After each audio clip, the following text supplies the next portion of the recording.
bring out my next guest. Let's take a look at Lowestoft's very own Lord of Darkness in action, Justin Hawkins. Touching you, touching me, touching you, God, you're touching me. I believe in a thing called love, just the way I remember all. With a chance we can make it now, when I look into the sun goes down. I believe in a thing called love.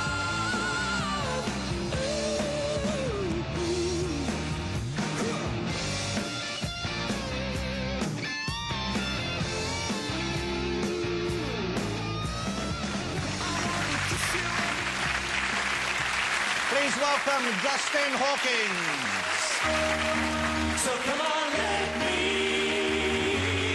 entertain you. So come on, let me entertain you. Justin, how are you? Nice to see you. Very well, thanks. Thank you for coming on. I'm really glad you're on the show. Me too. Now, I'm a little disappointed to find that you're wearing essentially civilian clothing. Yeah, these are my civvies. Yeah, I thought I'd make the effort to sort of blend in with the rest of the guys in the green room. Yeah. Do you still wear catsuits ever? No, because they don't really make them in slightly doughy size. No, you know what? You're not so bad. Yeah, I know. Well, I've lost a stone since Jan. Well, that's But bloody I good. put 3 on last year when we weren't touring. So, losing a stone, how did you do that? Is it just the usual cutting No, down? well, being on the road means you lose weight, you know. Okay. So Because you eat ginsters every fortnight and, and take loads of drugs. And that diet plan is on the BBC website. It's called the J Plan. Yeah, it's just, I don't know. Now, interestingly though, I mean, how do you think of the music you do? Do you think of it as retro in any way, or do you just think of it as a current version of what certain bands were playing in the past? I try not to think about it. You know, I think anything that you do has to be absolutely from the heart and completely instinctive. But it has to sound like 70s rock as well. All right, but you know, the kind of music, when I hear your stuff and I hear the solos you do, and as I said, it's a great live band, you and your brother and the other 2 blokes. My cousins. Yeah.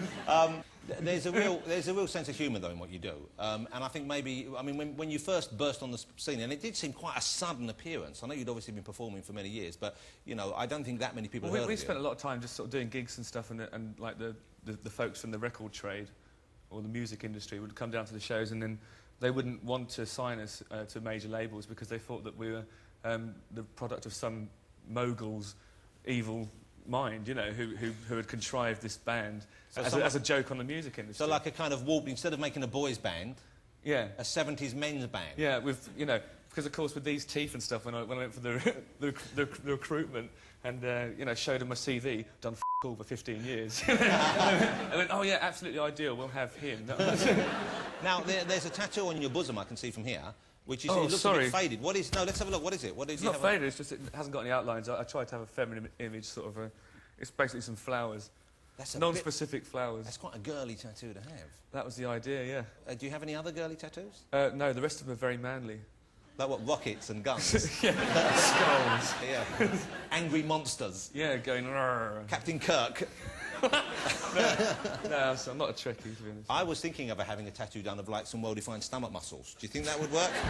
It might do, but it's probably going to cost you. You might want to slim down before you go in. Less You cheeky, beaky, long-haired throwback. throwback. What's that diet again? The J Plan. Well, that's me a couple of years. Look at that, it's nothing of me. Wow. That's me doing the washing up at home in my Kill Bill outfit. Now, what's wrong with that? It's nice, it's comfy. Bit of a bug in the toilet, you have to take it right off, you have to take it right down. Look, you see, that's what I would look like if I was in your band.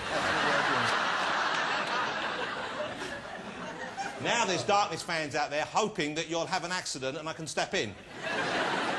Now, there's more than a little sort of Spinal Tap about you in your band, aren't there, really? I would hope so, yeah. But I'm pleased that that's kind of, like, deliberate and knowing. Obviously, it would be tragic if it wasn't. The whole nature of rock and metal is that it's ridiculous. You know, if you don't embrace that, you end up storming out of the cinema when you watch Spinal Tap, you know. And then if you can't laugh at yourself, then who can you laugh at, you know? OK, now we have... This is Justin. I want to ask you about this. This is his chosen mode of transport to arrive on stage. Look at this.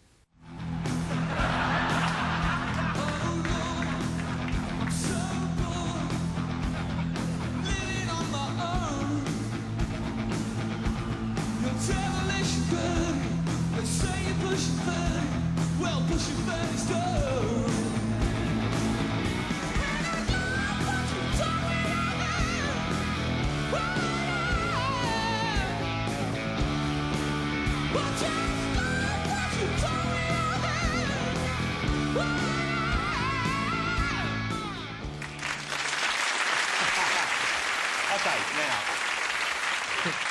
right. That's a very different way of arriving, OK? It's great fun, I'm sure. Is it, though, I suspect, occasionally, you're in the... What do you call them? Is it like a breast elevator sort of thing? It's I call it the boob chariot. OK, you're in the boob chariot. The memory-mobile. OK. Do they do anything else? Does anything fire out of them?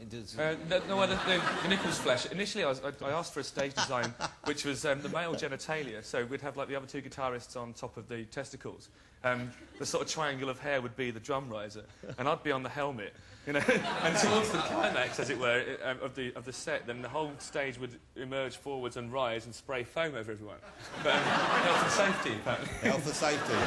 Big finish. Total nightmare. Yeah. And there'd be some nights where maybe you couldn't quite... Felt a bit flat. Yeah, exactly. It would all die on you. Now, you're a football fan as well, I believe. Well, I wouldn't say I was a football fan at the moment. I'm an enthusiast of the game. OK. But you're trying to get your song adopted. Is this right as the World Cup anthem? I know there's a lot of people out there... Well, it's not that clean cut, really. I mean, I wanted to do...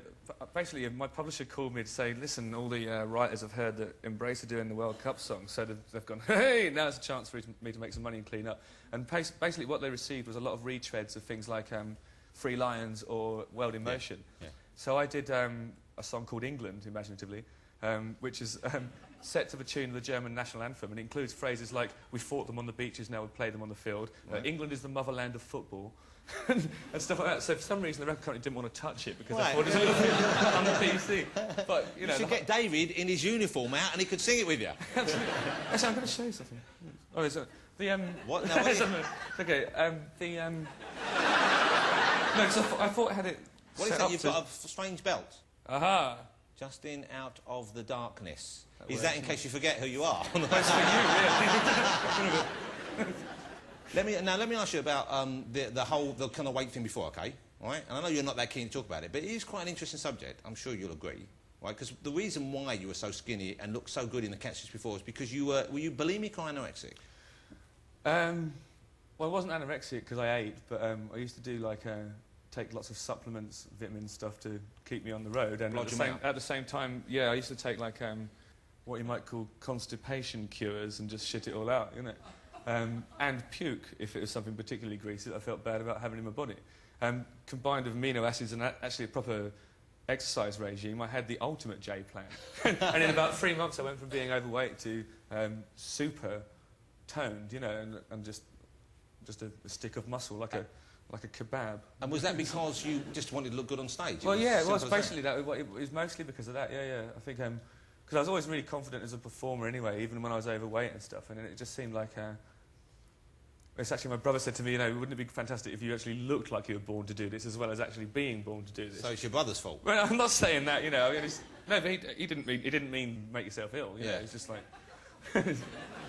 I'm sure he didn't mean make yourself ill.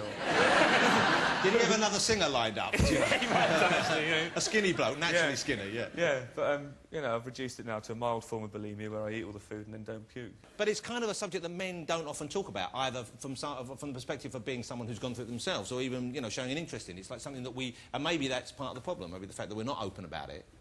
I don't know, it's... possibly. It's hard to sort of talk about that stuff, really. You know, I don't know how it is for other people, but for me it was a really personal journey. It wasn't anything to do with what I'd seen in magazines or anything, because, you know, some of the pictures that you see of people like Steven Tyler and the people that are my heroes, you know, they're all over the place. They're f***ed up and they're sort of falling around airports, drinking booze with beer guts, you know. And it wasn't really anything to do with that. It was all about me and how I perceived myself. Just the way you wanted to feel, and the way you wanted to look. And also, I think when you feel yourself sort of being conscious of putting on weight and stuff, you sort of carry yourself in a different way. Do you know what I mean? Like, you don't sort of project the same confidence, or you're hunched, or you're walking with a waddle or something like that, you know. And it really does affect everything that you do when you're in that sort of mindset, I think. So you're not in that mindset now, even though you're not doing that anymore. You've managed to break yourself. I'm beyond that now. You know, I'm too worried about my career. Now, on a totally different subject altogether. I know you're a big dart fan. Is that right? You're a fan of the noble sport of arrows. I'm an enormous darts fan. Okay. Yeah. And were you going to do a pro celebrity dance show, is that right? Well, yeah, I thought it would be a good idea, but then I kind of got involved in some talks with one of the production companies, and basically we decided to go with it, and they seemed to be on the same page. And then they started inviting sort of people like Rebecca Lewis, and no disrespect to her, but I want people who are famous not just for opening their legs. You know, I want Elton John, I want Cher, I want people like that. But budget intervened, and then the whole thing became a cheap project I didn't want to be involved in. I thought it was something important for darts that I was trying to do, you know. I didn't want it to be a cheap sort of beer-a-thon with a load of old slappers. Hold on. Can you imagine a show or a bar in which Elton John is playing darts with Justin Hawkins? He would love it. You know, What a night out that would be. He's the bloke who allegedly sort of flight cases his HP sauce, you know. He's as English as they come, you know. He's somebody this nation should be very proud of, and he'd be a magnificent darts player. You've seen his wrists. He's got the kind of... he's got the physique of a kind of dart player, hasn't he? He's got the kind of... Now, this is what I was trying to avoid, you know what I mean? This is what I was trying to do with the programme. Maybe we could play it in Dennis and Amanda's pub. Yes, there you go. There's the ideal setting. Anyway, let's have a look. This is Justin's new single with the darkness. It's called Girlfriend. Have a look at this.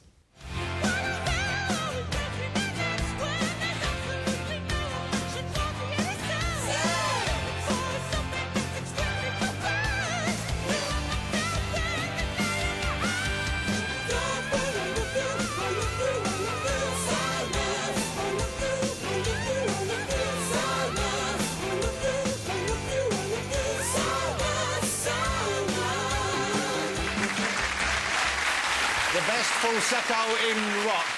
Ladies and gentlemen, Mr. Justin Hawkins. Justin's great. Nice one. Thank you so much. I will have a game of darts. Good man, yeah.